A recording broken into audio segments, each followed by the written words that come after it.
Okay guys, so this is what the damn Strix card did to me. My AIO basically doesn't fit.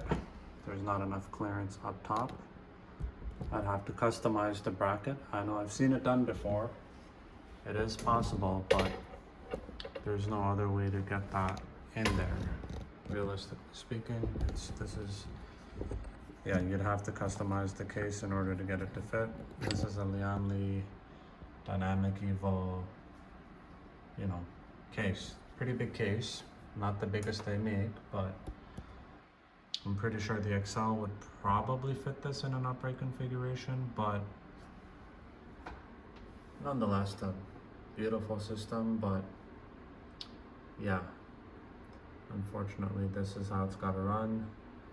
I know the AIO should be good for a couple of benchmarks, and then I gotta probably turn the system off because the pump won't be as effective without the fans.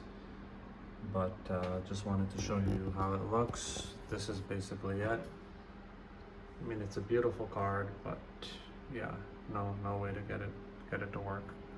And look, if you notice, I completely forgot to plug in the PCIe cable over here on this side. Total noob move, so I'm gonna reboot this and plug it back in.